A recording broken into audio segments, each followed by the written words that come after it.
Dear cadets, a very good morning to you all. How are you? I hope all of you are fine at your sweet home with your near and dear ones.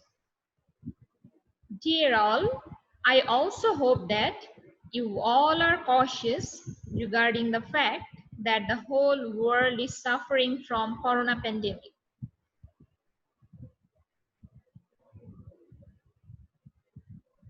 Cadets, today we are going to start a new topic, that is subject-verb agreement. This is the topic that you usually know as the name right form of verbs. As this topic is a bigger one, I have decided to divide it into two parts. Today, I'll be discussing part 1.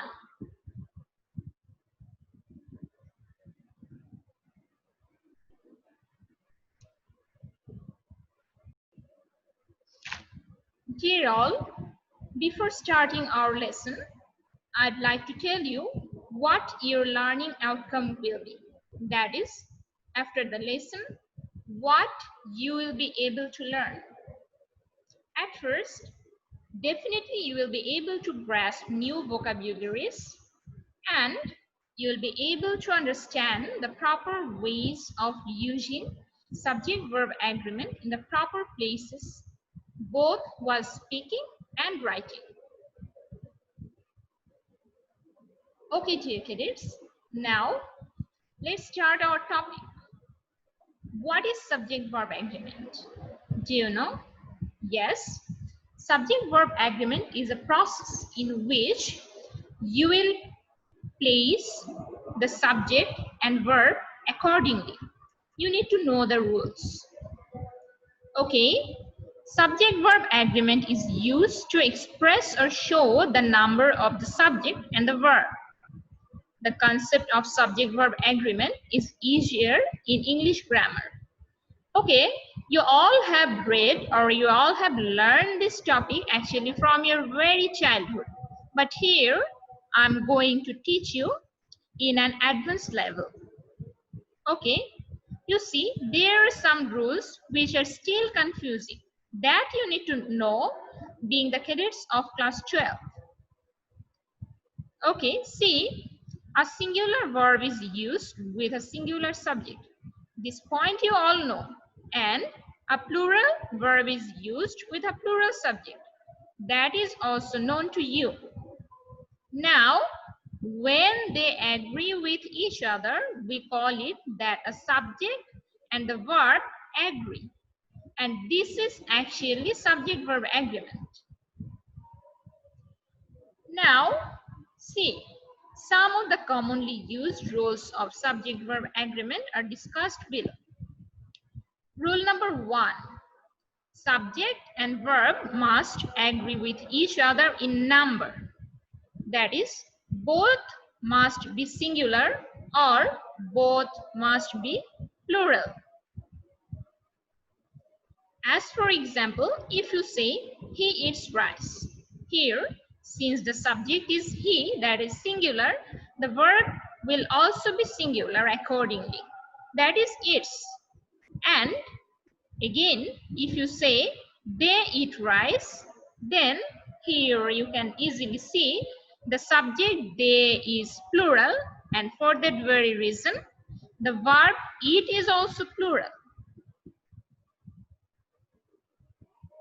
Now, rule number 2. See, some words come between the subject and verb and state something about the subject. They actually don't affect the agreement, okay? They are actually called noun in apposition. Here, you see, the man carrying the bag goes to the market. Here, carrying the bag is the condition of that man. That is, carrying the bag is not actually subject. Here, the subject is the man. And so, this carrying the bag, that is this apposition, this phrase in apposition or this extra part in the sentence actually doesn't affect the verb. Okay. Now see, the verb goes has been according to the subject, that is the man, and here the man is singular, and so the verb goes has been singular accordingly. Actually, the sentence is the man goes to the market. And here you have used an extra phrase that is carrying the bag. Dear cadets, I'd like to remind you one thing, that here lies another rule, that is the rule of modifier. Here, the carrying the bag is actually one kind of modifier. Okay, so remember it. Next, rule number 3. A subject will come before a prepositional phrase. Okay, see the examples. A bunch of roses is spreading the beauty of this stage. This one is correct. But what will be incorrect? A bunch of roses are spreading the beauty of this stage. Okay, my dear cadets. Why here the plural verb are will be wrong? Yes. The reason is that here the subject is singular. How? You might think that roses is the subject here and roses are plural. So the verb will be plural accordingly, right? But here actually the subject is not roses. Rather, the subject is a bunch of roses. If you would have said roses are spreading the beauty of this stage, that would have been correct. But as you have used a bunch of roses, so here it has been a singular subject because a bunch is singular. So you need to follow this rule. Again, if you say those members are very happy or those family members are very happy, that one is correct. But if you say the family of those members are very happy, that will be incorrect. You need to tell the family of those members is very happy. Okay, because here the family is the subject, and so the verb will be accordingly. I hope I could make my point clear.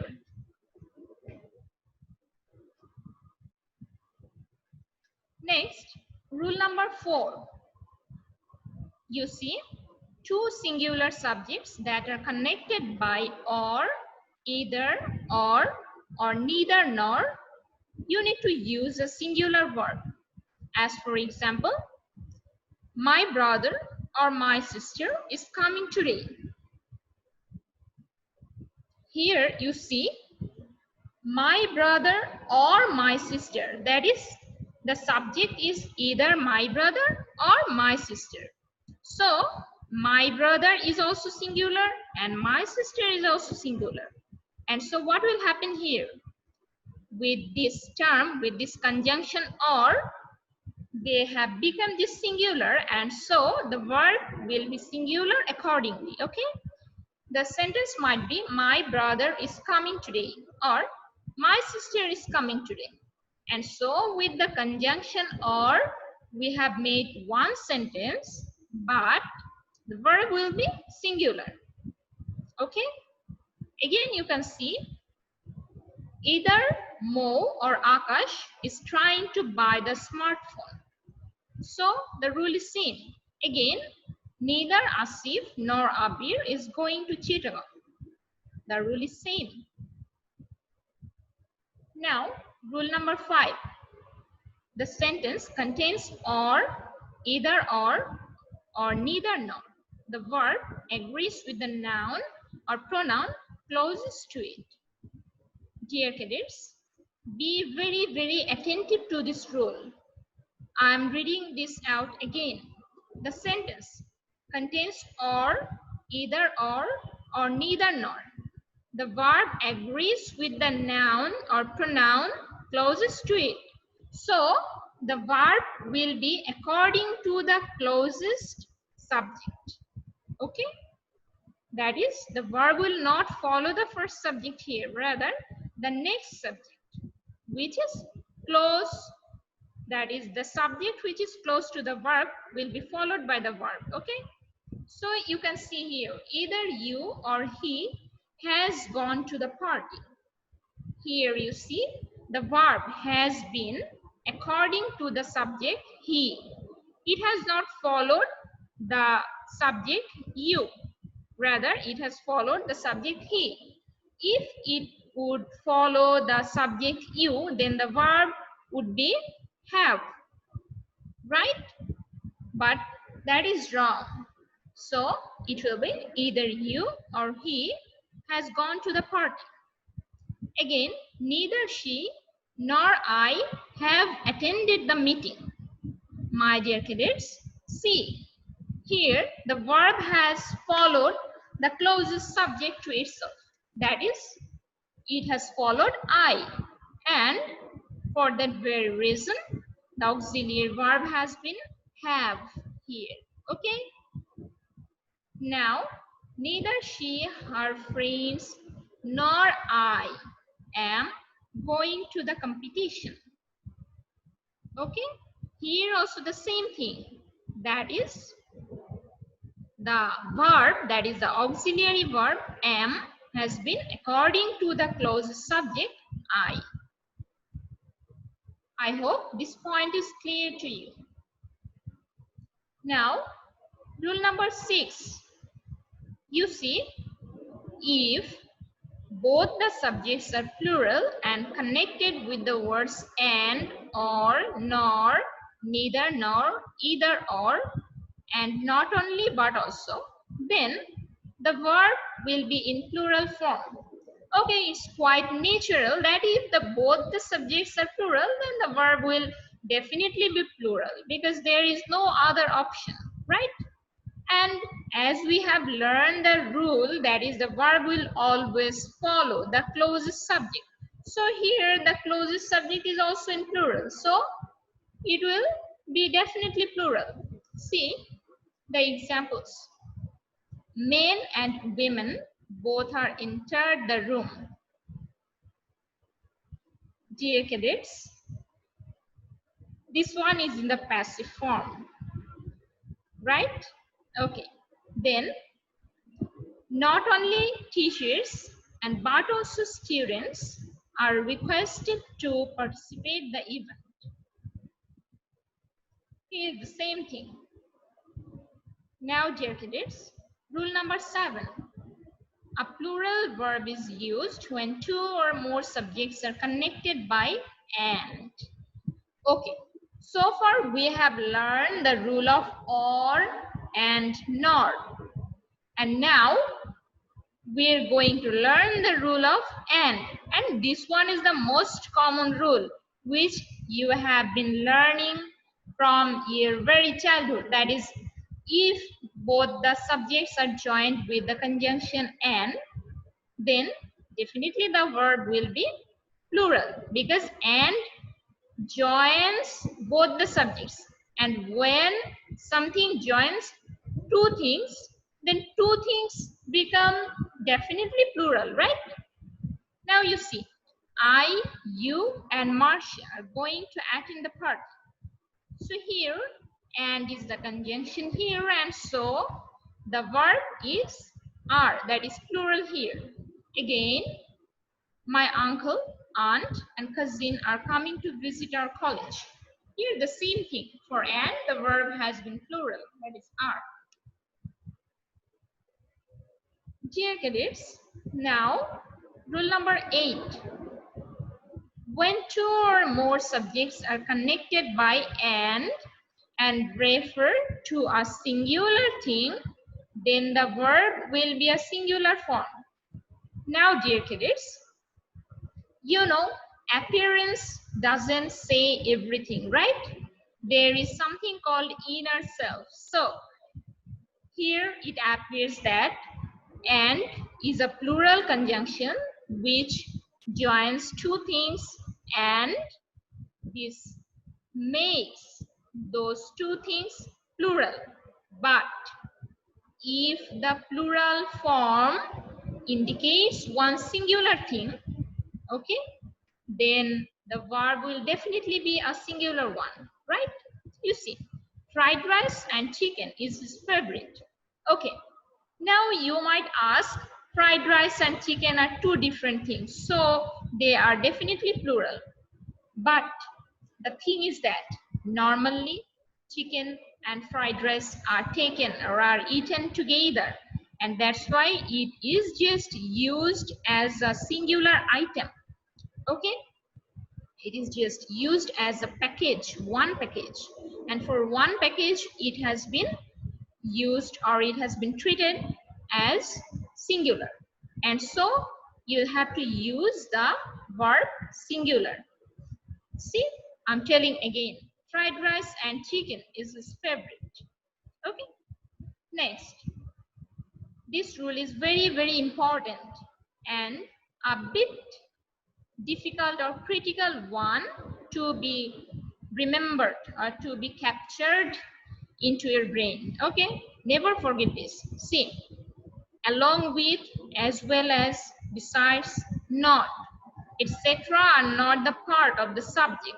Okay, again I'm reading out.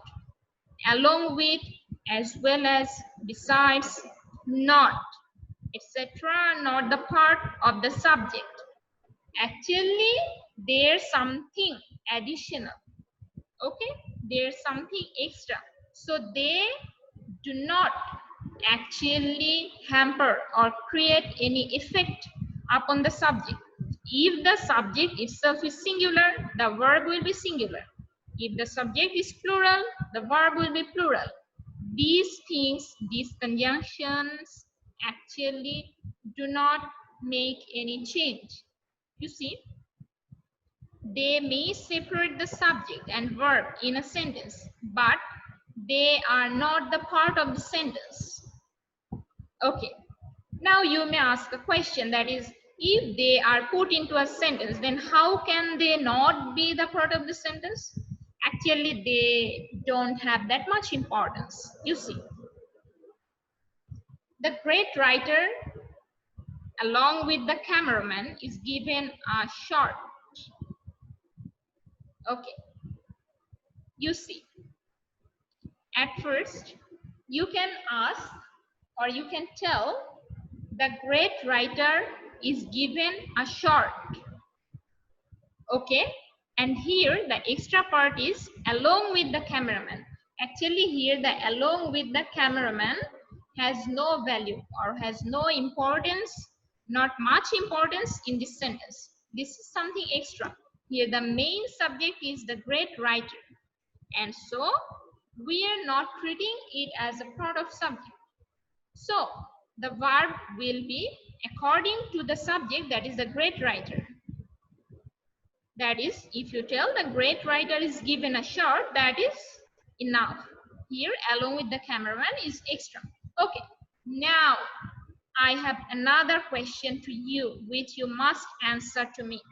Okay, your duty is to find fault with this very line. There are two mistakes, and those two mistakes are made for you so that you can find out. Okay, I want to test your IQ or your prior knowledge regarding the grammar. You will find those out and you will answer me via, you can do that via messenger, or you can do that in the comment section. Okay, wherever you do, it's all right, but I want to see all of you participating in this session, that is finding fault session. Okay, now see, excitement as well as nervousness is the main reason to fail in the exam.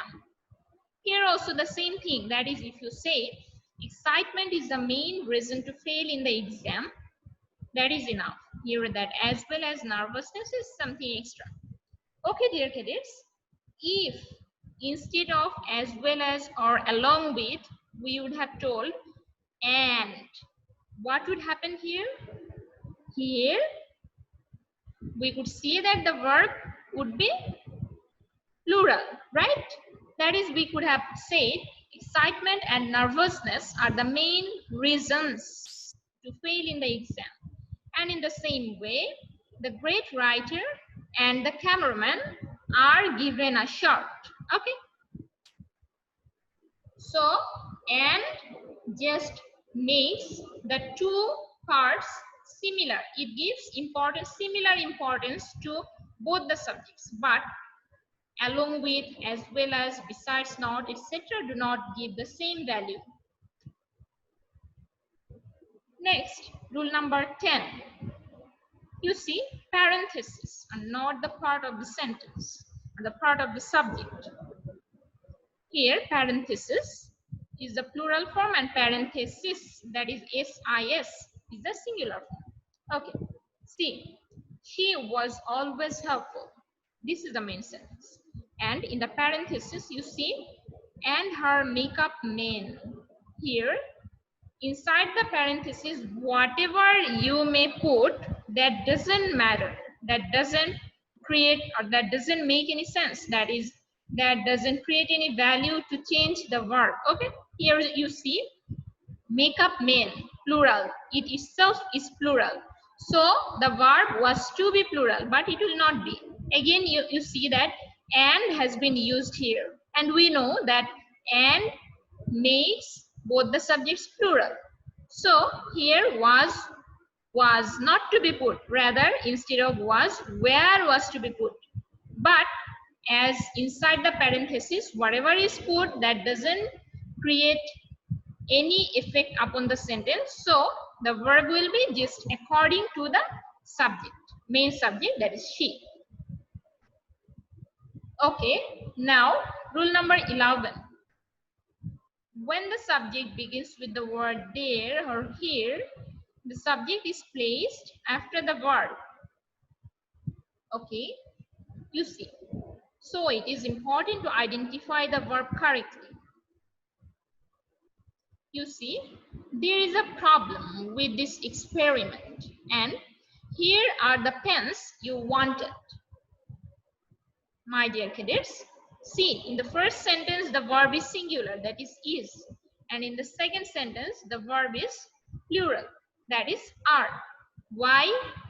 Because we all know that verb will be according to the subject. So at first, you need to identify the subject. So, in the first sentence, which one is subject? Okay, dear cadets, the first sentence puts the subject a problem. So, a problem is definitely a singular one. So, the verb has been singular, that is. And in the second sentence, the subject is the pens. And the pens are definitely plural. So, the verb will be obviously are. So, there is a problem with this experiment, and here are the pens you wanted. Okay, my dear cadets, that's all for our today's class. And before ending our class, I'd like to give you a homework that is quite common to you. I hope that you must do it. You must write down all the examples on your notebook that were taught in today's class, okay? It will enhance your skill. Now let's see the question pattern. It can be, you see, ice in bracket float on water. I let them in bracket use my shoes. I had better in bracket go to the market by this time. Then I need not in bracket do the work. He in bracket take his lunch just now. So you have to see, you have to follow the rules, and you need to do these things. In the next class, I'll show you part 2, and I hope with the part 2, our subject verb agreement or the right form of verb will be over. So that's all for today. Thank you very much for attending the class, for listening to the lecture attentively. I hope all of you were sincere enough at your home and you are studying seriously because you have very little time in your hand, right? You see that inshallah the world will be better, there will be no more corona, no more epidemic, and everything will be all right. And at that very moment suddenly you will see that your time is over, and so you must study hard. Okay, please do not waste your time. I hope that we all will see you all in a safe and sound health. You must be cautious regarding corona pandemic, and you must make your parents and siblings cautious regarding this, right? Please do not go outside, do not go into a crowded place, okay? Do not join any ceremony because you have enough time in your hand to do so. But if you are affected, that will be really devastating for everyone. And if you have dire need, then you'll have to go. There is no other alternative. At that very moment, you must be serious. You must use your mask and hand gloves with you, right? And you must wash your hands frequently with hand sanitizers. So I hope you follow all those instructions. Till now, I'm reminding you. So please stay fine, stay safe, pray for us. Hope you're safe return at your sweet alma mater, your second home. So with this, I'd like to conclude here. Thank you. Thank you very much. Allah Hafiz.